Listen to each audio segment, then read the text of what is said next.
Et on commence ces informations, Gabriel, par le conflit entre le Hamas et Israël. Ce dernier a des conséquences. En France, le ministre de l'Intérieur, Gérald Darmanin, a dénoncé une recrudescence d'actes antisémites.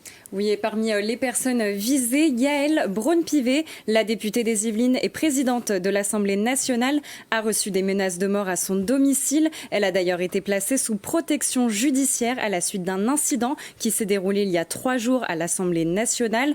La parlementaire avait interdit l'accès à l'hémicycle à une militante palestinienne, membre d'une association classée terroriste par l'Union européenne.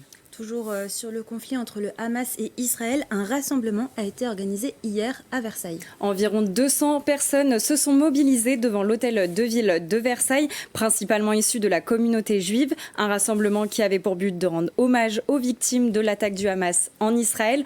On écoute la réaction d'Arié Toledano, le rabbin de Versailles. On voyait des personnes s'approcher vers le président de la communauté, vers les fidèles, vers moi-même, me dire combien ils étaient sensibles à ce que nous ressentons. Vraiment, ça fait vraiment chaud au cœur. Ça fait vraiment des baumes au cœur parce que cette fois-ci, c'était totalement unanime.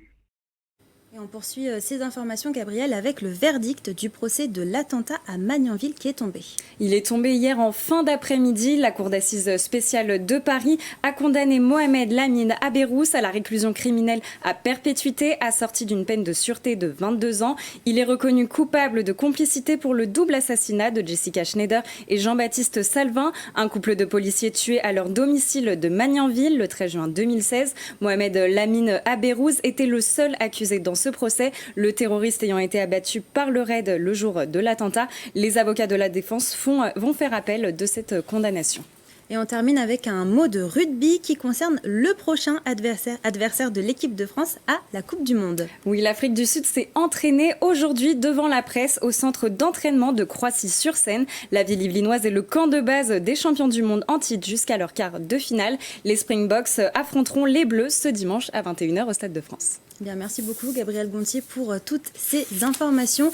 Et comme d'habitude, si vous aussi vous voyez une image ou une information près de chez vous, n'hésitez pas à nous la partager sur les réseaux sociaux en utilisant le hashtag 78news.